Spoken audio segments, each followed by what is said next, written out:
Chapter 7. Hi there. The forest was cooler than the sunny plains. It was filled with shadows and bird calls. "Where are you?" Jack shouted. "Here," said Annie. He found her in a thick glade. Bright rays streamed between the trees. Green leaves and vines swayed in the dappled light. The light gray birds sat in a tree, twittering at them. "Yuck! What's that?" said Annie. She pointed at a round brown thing hanging from a low branch. Bees buzzed around it. "If that's her nest, it's a pretty weird nest," said Annie. "That's not a nest," said Jack. "It's a beehive. Don't you see the bees?" "Yikes!" said Annie. She stepped back from the tree. But the little bird darted at the beehive and pecked at it. "What's she doing?" said Annie. The bird kept pecking at the hive. "I don't know. Maybe she's as nuts as you," said Jack. "Look her up in the book," said Annie. "See if it says she's nuts." "Are you kidding?" said Jack. "That nutty bird isn't going to be in this book." "Just look." Jack opened his Africa book. He kept turning the pages. Just as he thought, there was no gray bird in the book. "Forget it," he said. "Keep looking," said Annie. Jack turned one more page, and there it was. A little gray bird, a beehive, and a tall painted warrior with a spear. "I don't believe this," said Jack. Then he read aloud.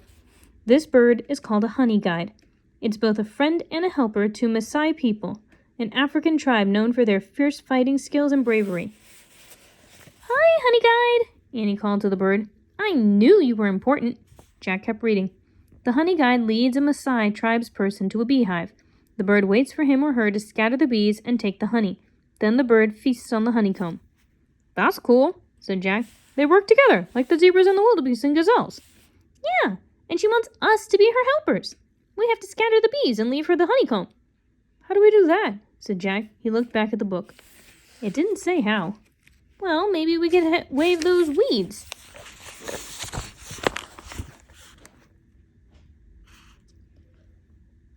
She pointed to some bright green plants that looked like giant fans. Jack put his book and backpack down. He and Annie pulled up the weeds. They waved them near the tree, and the bees scattered. Next, Jack grabbed the tree branch and jiggled it. The hive fell to the ground and broke open. Annie stopped and stuck her finger into the golden honeycomb. "Yummy," she said when she tasted the honey. "Try it." Jack stuck his finger into the honeycomb. He licked off the golden honey.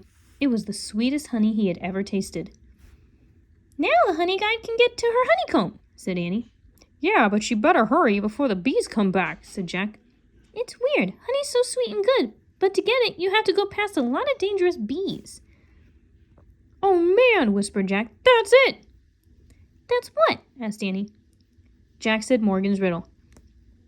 "I'm the color of gold and as sweet as can be, but beware of the danger that's all around me. What am I?" "I get it. Honey." "Honey?" said Jack, nodding and smiling. "That's it. We've answered Morgan's riddle. Let's go home." He stood up to leave. He gasped. Standing in the shadows was a tall man with a spear and a curved sword hanging from his belt. His face was painted in fierce, bright colors. Jack knew at once what he was.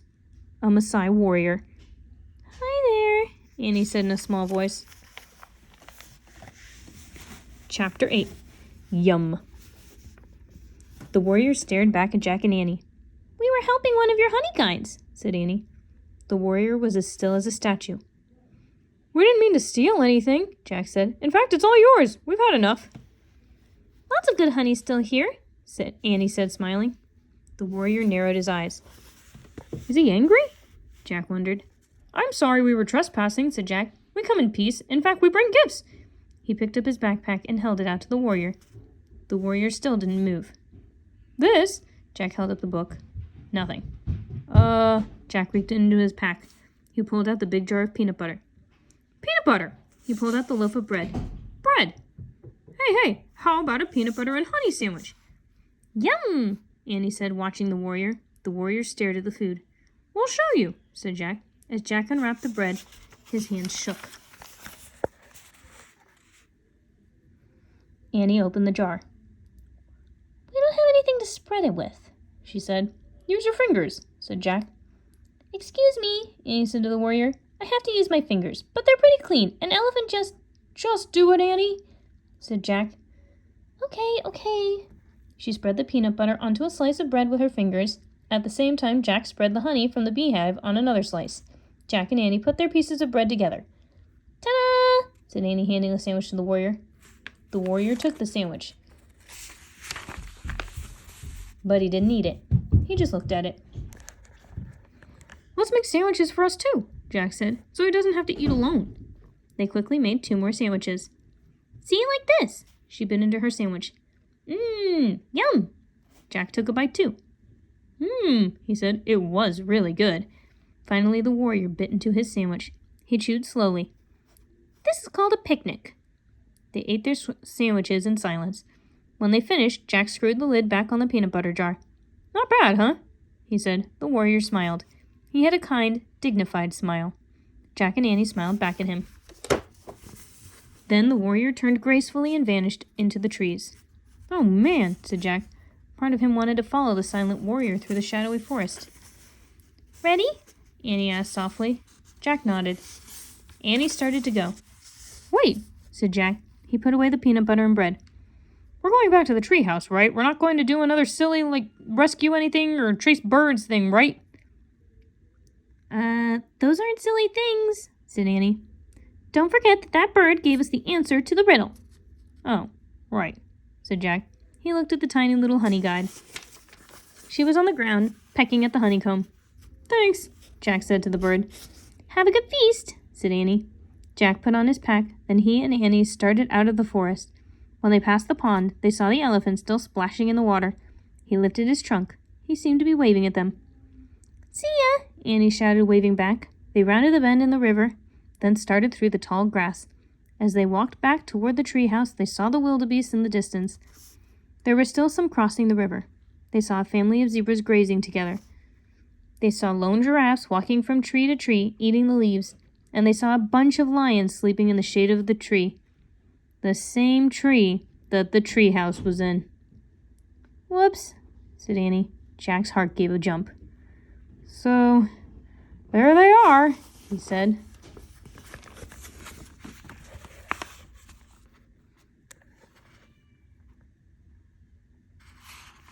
Chapter 9. Tiptoe. Jack and Annie crouched in the tall grass. There was a big lion, 3 lionesses, and a bunch of cubs.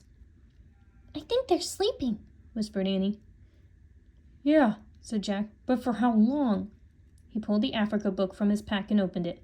He found a picture of lions sleeping under a tree. He read in a whispery voice.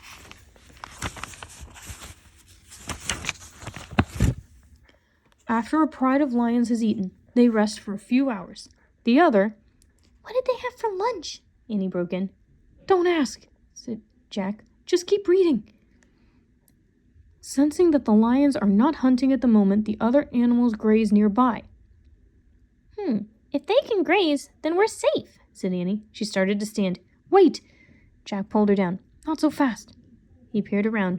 The words in the book seemed true. The zebras and giraffes didn't seem to be bothered by the lions at all. They might be safe, but I'm not sure about us, said Jack. We need a plan. What if we wait till they leave? Said Annie. That could take hours, said Jack. Plus, they might be hungry by then. Oh, right, said Annie. So here's the plan. We tiptoe, said Jack. Tiptoe? Yeah. That's your whole plan? Said Annie. Yeah, tiptoe to the rope ladder. Very quietly, said Jack.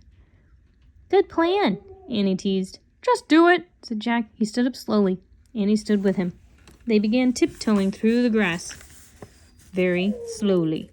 The lion flicked his tail. Jack and Annie froze. When his tail was still again, they moved again. Suddenly, high-pitched laughter split the air. Jack and Annie stopped. The hyenas were back. They were standing off to the side watching Jack and Annie. Jack and Annie made silent monster faces and shook their fists, but the hyenas only laughed some more. The big lion stirred lazily. He opened his golden eyes.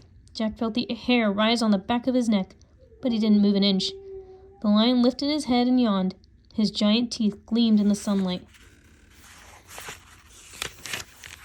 The lion turned his head as he looked around sleepily. Jack held his breath as the lion's gaze rested on him. The lion sat straight up. His piercing yellow eyes met Jack's. Jack's heart raced. His mind raced. He remembered something he'd read. Lions avoid giraffes. Jack looked around. There was a giraffe walking toward the tree that the magic tree house was in. Suddenly he had a new plan. "Get under the giraffe," he whispered. "Now you're the one who's nuts," Annie whispered back. But Jack had grabbed her hand. He pulled her over to the giraffe and underneath it. The giraffe's legs were so long, Jack and Annie could stand under it. Jack's head barely brushed the giraffe's golden belly. The tall creature froze for a few seconds, then she moved slowly toward the tree. Jack and Annie walked in the same rhythm as the giraffe. They got closer and closer to the treehouse, and closer to the pride of lions. The big lion had stood up. He watched them moving under the giraffe. When the rope ladder was just a few feet away, Jack and Annie dashed out from under the giraffe to the rope ladder. Annie scrambled up first. Jack followed right behind her. As they climbed, the lions growled and leaped at the ladder. The hyenas laughed. Jack climbed faster than he'd ever climbed. He leaped after Annie into the treehouse.